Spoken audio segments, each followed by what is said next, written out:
বাবাকে এতটা দুর্বল আমি আগে কখনো দেখিনি।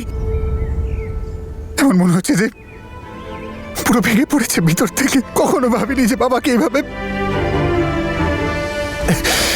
তুমি জানো তনু, একবার ছোটবেলায় না একটা বাচ্চা অমৃতকে ধাক্কা দিয়ে দিয়েছিল।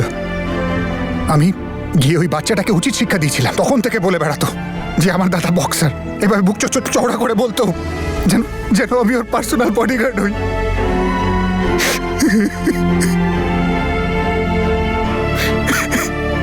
কিন্তু ও আজ নিজের দাদাকে বিশ্বাসই করতে পারলো না। ওর মনেই হলো না যে ওর বডিগার্ডটা কিছু করতে পারবে। আর কেনই বা মনে করবে? আমি যে সবাইকে ঠকিয়েছি, তোমার সাথে সাথে সবার মন ভেঙেছি আমি। যদি এতটুকু বিশ্বাস করতো তাহলে অমৃত করতো এটা।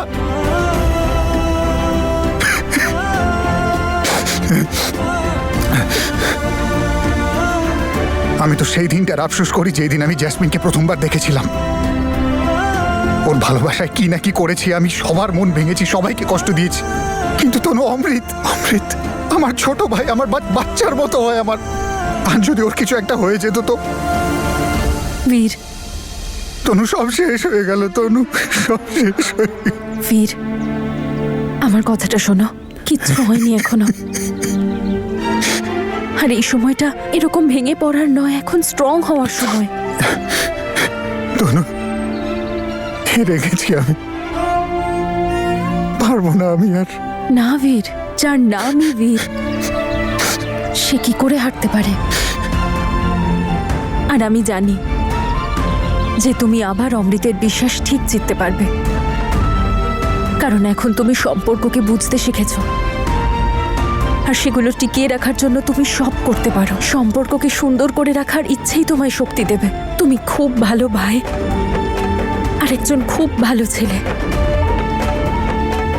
কিন্তু এই সময় শুধু তুমি ভেঙে পড়ো না, নিজের সাহস কমতে দিও না। সব ঠিক হয়ে যাবে।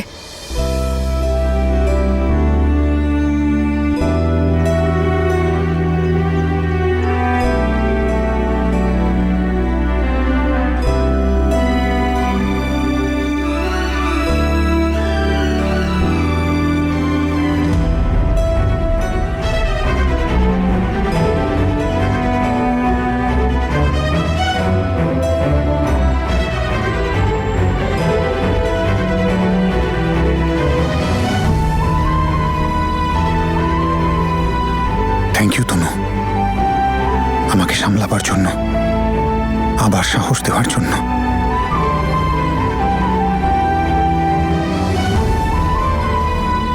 চলো, আমি ড্রাইভ করছি।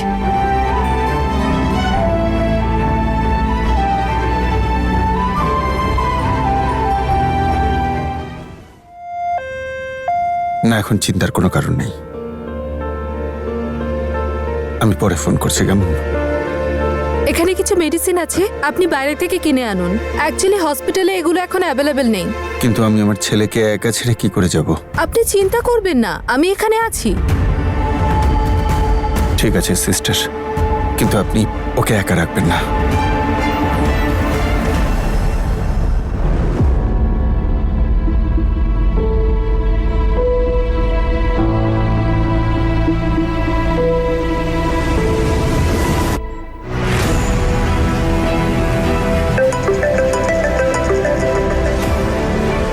উনি চলে গেছেন, তাড়াতাড়ি এসো।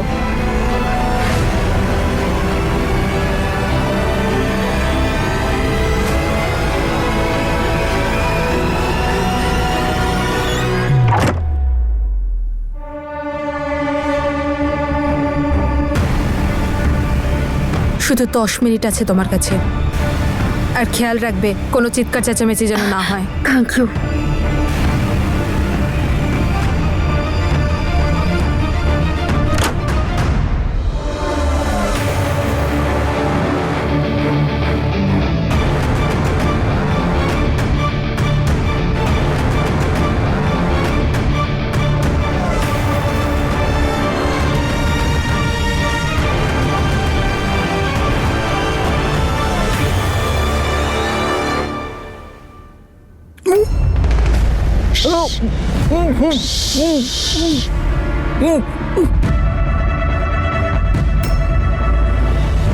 একবার নিজেকে শেষ করার ভুল করে নিয়েছো, এবার চিৎকার করার মতন ভুল কিন্তু আর করো না, ঠিক আছে?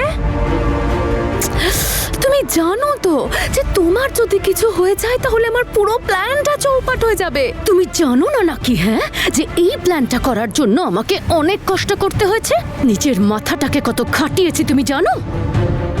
আর তুমি বোকার মতন আমার প্ল্যানে জল ঢালতে যাচ্ছিলে।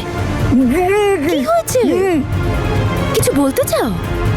ঠিক আছে, বলতে দেব, কিন্তু যদি চিৎকার করার এতটুকু চেষ্টা করেছো তাহলে তুমি জানো না আমি কি করতে পারি।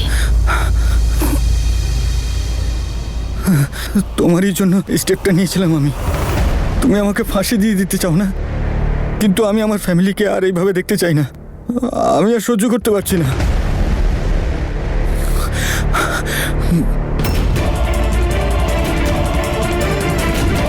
নিঃশ্বাস পাচ্ছি না সিস্টার, শ্বাস নিতে পারছি না আমি। এইসব নাটক আমার সাথে করার চেষ্টা একদম করো না, ওকে? এইসবে কিন্তু আমি পিএইচডি করে রেখেছি, বুঝেছো? আর অমৃত, আমি তোমাকে শেষবার বুঝিয়ে দিচ্ছি যে ভবিষ্যতে এই ধরনের বোকার মতো কাজ করার চেষ্টা কিন্তু তুমি করবে না, না হলে তোমার আর তোমার ফ্যামিলির আমি যে অবস্থা করব সেটা তুমি ভাবতেও পারছো না। মনে আছে তো তোমার দীপাবলির সেই পার্টির দিন কি করেছিলাম আমি? কিভাবে আগুন লাগিয়ে দিয়েছিলাম সব জায়গায়? আবার কিন্তু ঠিক সেরকমই কিছু করব। তাই নিজের মুখটা বন্ধ রেখো, কাউকে কোনো কিছু বলার বা কোনো কিছু করার প্রয়োজন নেই। হ্যালো, হ্যাঁ সিস্টার, ওকে আমি আসছি। চলো, আর ভয় পেতে হবে না, ঘুমো এবার। ঘুমোচ্ছ না কেন তুমি? আমি বললাম না ঘুমিয়ে পড়তে, ঘুমো। চুপচাপ ঘুমিয়ে পড়ো।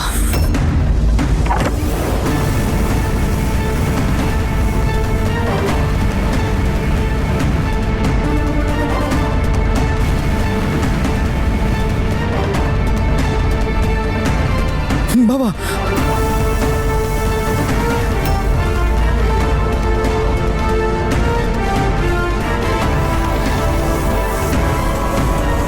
ঠিক আছিস তুই? কি হয়েছে তোর?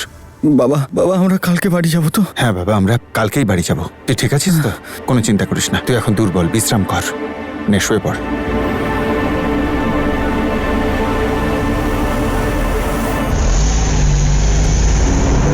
এবার এই সিংদের আমার কথা শুনতেই হবে।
এরকম অসভ্যতা? ভয় পেয়ে গেলে তো?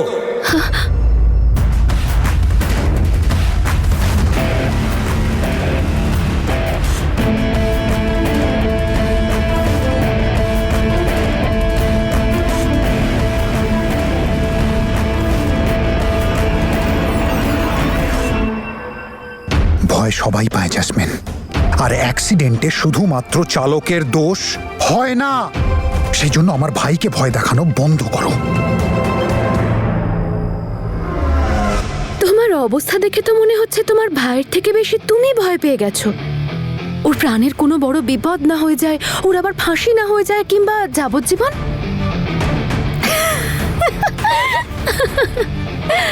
দেখো তো একবার নিজেকে, কে এসেছে, আমার হবু স্বামী। যদিও আমার তোমাকে এভাবে দেখে খুব ভালো লাগছে যে তুমি আমার সঙ্গে দেখা করতে এলে। জানো, তুমি না সেই পুরনো দিনের কথা মনে করিয়ে দিলে, যে কিভাবে আমার বীর দৌড়ে দৌড়ে আমার সঙ্গে দেখা করতে আসতো। ওর দিনটা তো আমাকে দিয়েই শুরু হতো আর আমাকে দিয়েই শেষ হতো। সেই বীর শেষ হয়ে গেছে, আর তুমি যেটা করেছো না, তারপরে মন চাইছে তোমাকেও শেষ করে দিই।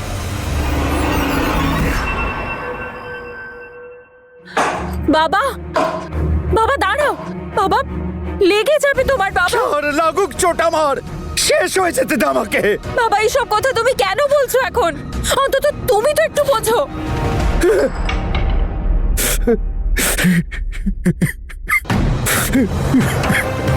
আর বেঁচে থাকতে ইচ্ছে করে না রে মা, বেঁচে থাকতে লজ্জা করে আমার।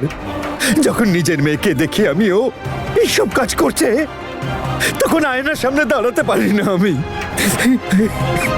কেমন বাপ আমি। ভাব এবার, যদি বীরের সাথে জ্যাসমিনের বিয়ে হয়ে যায় না, আর ওই পরিবারে থাকতে শুরু করে, আর ওই বাড়ির অর্ধেক মালিকানা নিয়ে, তাহলে তাহলে কি অবস্থা হবে ওদের? ওদেরকে একদম শেষ করে ফেলবে ও। কি করবো আমি? বাবা, তুমি থাকা না থাকায় ওকে আটকানো যাবে না। যদি ওকে আটকাতেই চাও তাহলে একটু ভেবে চিনতে চলো।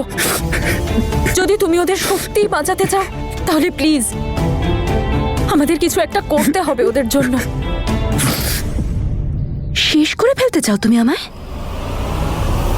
না, শেষ করে ফেলো। জেসমিন, কি করছো? তোমাকে তোমার ক্ষমতাটা দেখিয়ে দিচ্ছি। এটা বোঝাতে চাইছি যে এসব করতে তুমি পারবে না।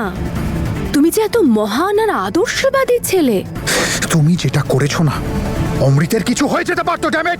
আরে কিছু হয়নি তো, বাঁচিয়ে নিয়েছো তো তুমি ওকে। এবার আমার একটা কথা শোনো মিস্টার বীর সিং, এইবার তো তুমি তোমার ভাইকে বাঁচিয়ে নিয়েছো, কিন্তু যদি আমার শর্ত না মানা হয় তাহলে আমি কিন্তু ওকে বাঁচতে দেব না।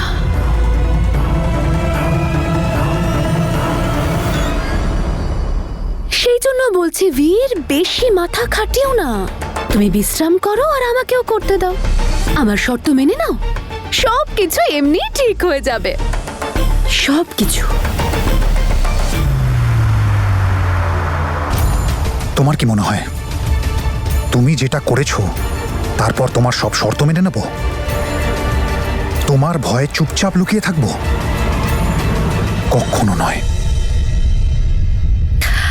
দেখো, ভয় তো তুমি পেয়েছো মিস্টার বীর সিং, আর তুমি কেন, তোমার গোটা পরিবার তো ভয় কাঁপছে এখন আমার নামে। তুমি জানো এরপর কি হতে চলেছে?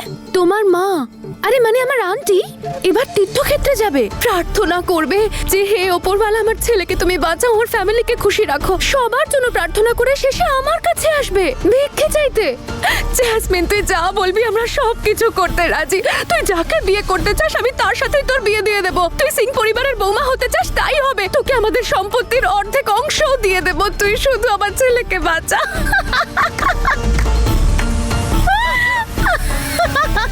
ভবিষ্যৎবাণী করার খুব শখ হয়েছে না তোমার? তোমায় আমি বলছি কাল কি হতে চলেছে।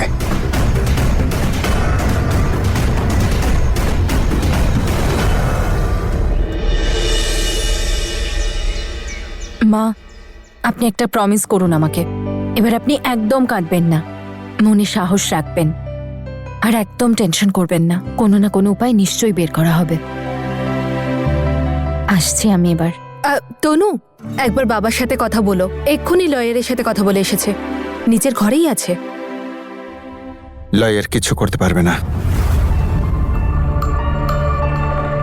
বাবা, তুমি চিন্তা করো না, আমি ভেবে নিয়েছি কি করতে হবে। জেসমিনকে বিয়ে করবি? না,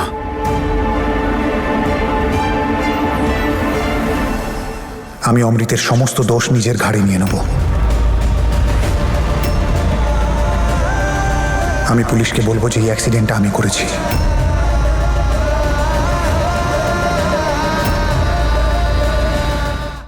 তোর মাথা ঠিক আছে তো?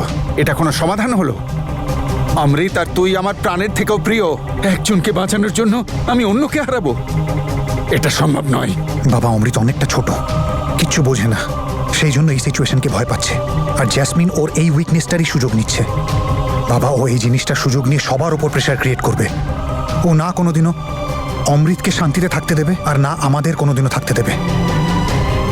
আর তোমার কি মনে হয় বাবা, যে জ্যাসমিন সেই অ্যাক্সিডেন্টের জায়গায় কি করে পৌঁছলো? 100% এটা অমৃতকে ফাঁসাবার চেষ্টা। বাবা প্লিজ, প্লিজ আমাকে এটা করতে দাও, অমৃতের জন্য, আমাদের পরিবারের জন্য, আমাদের ফ্যামিলির জন্য। প্লিজ বাবা, বাবা প্লিজ আমার কথাটা শোনো বাবা, প্লিজ আমাকে এটা করতে দাও। ওঠ, এটা কি করে মানবো আমি? কে জানে কত বছরের জন্য তোর জেল হয়ে যাবে। না, এটা আমি মানতে পারবো না। বাবা, বাবা তুমিই তো বলেছিলে যদি এটা অ্যাক্সিডেন্ট হিসেবে প্রুভ হয় তাহলে আইন কোনো শাস্তি দেবে না। আর যদি এটা অ্যাক্সিডেন্ট প্রুভ না হয় আর আমি যদি শাস্তি পেয়েও যাই, তাহলে আমি এটা ভেবেই খুশি থাকবো যে আমি নিজের পরিবারকে, অমৃতকে ওই জ্যাসমিনের জাল থেকে বার করতে পেরেছি। এ তোর কেমন জেদ বীর? বাবা জেদ নয়, একটা ছেলের তার পরিবারের প্রতি ভালোবাসা। প্লিজ মানা করো না বাবা, প্লিজ আমার জন্য। এ তুই আমার কেমন পরীক্ষা নিচ্ছিস বীর? এক ছেলের প্রাণ বাঁচানোর জন্য আরেক ছেলেকে আমি বিসর্জন দেব? এরকম একটা দিন কোনো বাপের জীবনে যেন না আসে। না বীর, না, আমি তোর কথা শুনবো না, আমি মানতে পারবো না।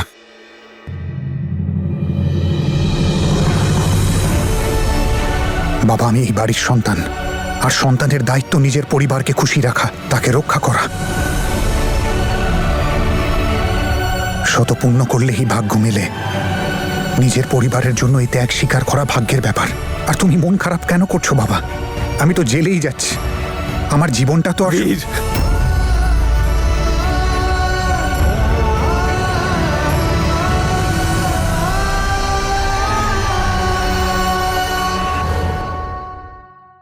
আমি দীপ সিং নিজে শেষ হয়ে যাব, তবু নিজের বাচ্চাদের গায়ে আঁচ লাগতে দেব না। আমি অনেক বড় উকিল ধরবো, আর আমি এটা প্রমাণ করে ছাড়বো যে এটা একটা অ্যাক্সিডেন্ট ছিল, আর যে মারা গেছে তার পরিবারের কাছে ক্ষমা চেয়ে নেব, তার পরিবারের দায়িত্ব নেব আমি। কিন্তু আমার সন্তানদের মাথায় অপরাধীর কলঙ্ক লাগতে দেব না।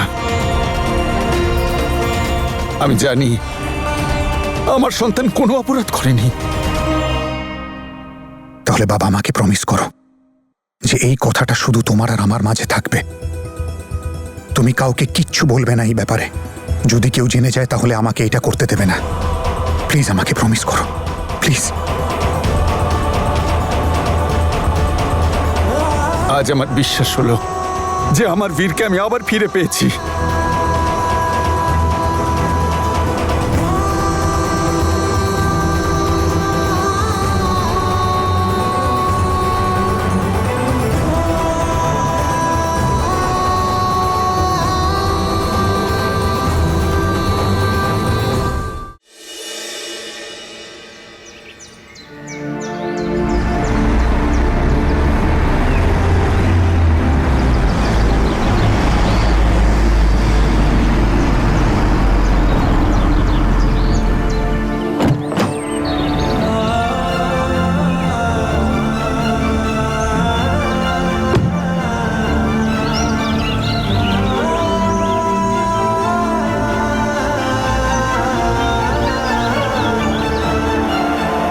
কি হলো তনু, স্কুটি খারাপ হয়ে গেছে? এসো আমি ছেড়ে দিচ্ছি, এসো। তুমি সিদ্ধান্ত নিয়ে ফেলেছো যে অমৃতের সব ভুলের দায় তুমি নিজে নিয়ে নেবে।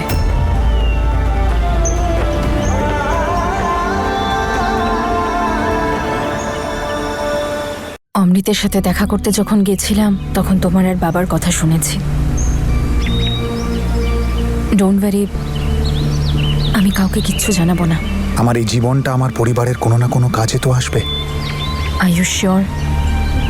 আর অন্য কোনো উপায় নেই? তনু আমি তো আর কোনো রাস্তা খুঁজে পাচ্ছি না।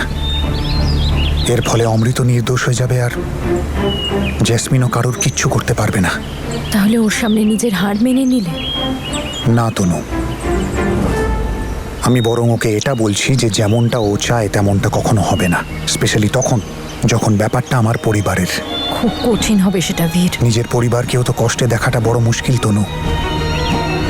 আর তখন যখন তাদের কষ্টের মূলটা আমি, এই গিল্টের থেকে মুশকিল আর কি হতে পারে? শুধু এটা ভেবেই খারাপ লাগছে, আমি যেটা তোমার সাথে করেছি সেই ক্ষমার জার্নিটা অপূর্ণ থেকে যাবে। আমি ভেবেছিলাম যখনই আমি তোমার ক্ষমা পেয়ে যাব আমি সব ঠিক করে দেব, তোমার আশেপাশে দুঃখের ছায়াটাও পড়তে দেব না। আমাকে ক্ষমা করে দিও তনু। তোমার মুখে সব সময় হাসি ফোটানোর আমার প্রমিস পূর্ণ করতে পারলাম না।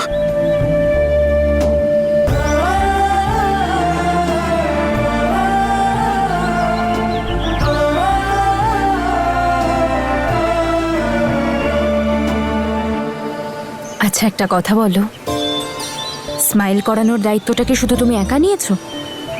রোলটা রিভার্সও তো হতে পারে। মানে মানে এটাই যে কখনো কোনো কিছু প্ল্যান অনুযায়ী তো হয়ই না। মনে আছে তোমার কলেজে যেদিন তুমি একটা দারুণ কবিতা নিয়ে চিঠি লিখেছিলে, লাভ লেটার লিখেছিলে জ্যাসমিনের জন্য, আর এসে পড়েছিল আমার কাছে। ওই পিঙ্ক ড্রেস পরা মেয়েটাকে দেখছিস? ওকে এটা দিয়ে আয়।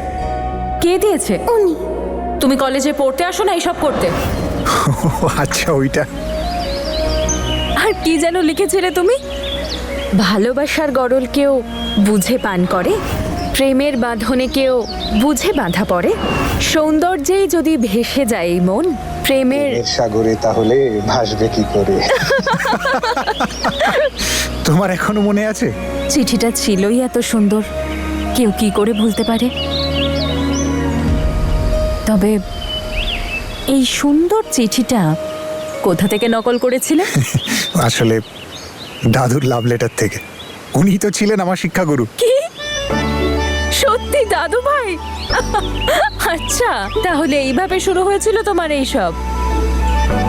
তবে এটাও কিন্তু একটা আর্ট, অন্য কারোর চিঠি অন্য কাউকে কপি করে দেওয়া। আচ্ছা, তাছাড়া কেউ তো একজন কারুর মুখে লাস্সি ছুঁড়ে মেরেছিল। তবে আর্ট তো তাহলে কাউকে লিফট দেওয়াও, আর তাও তখন যখন বাইকে তেলই নেই। আর তুমি যদি তোমার এই মুখটা আমাকে দেখাও না, আমার যে খারাপ আরে কেউ তুমি হবে ম্যাডাম, না। ওটা তুমিও জানো আমার দোষ ছিল না, কিন্তু দোষটা অমৃতের, যে আমার বাইকে নিজের গার্লফ্রেন্ডসদের ঘোরাতো, পেট্রোল ও খালি করতো, আর বকাটা আমায় খেতে হলো খেপির কাছে।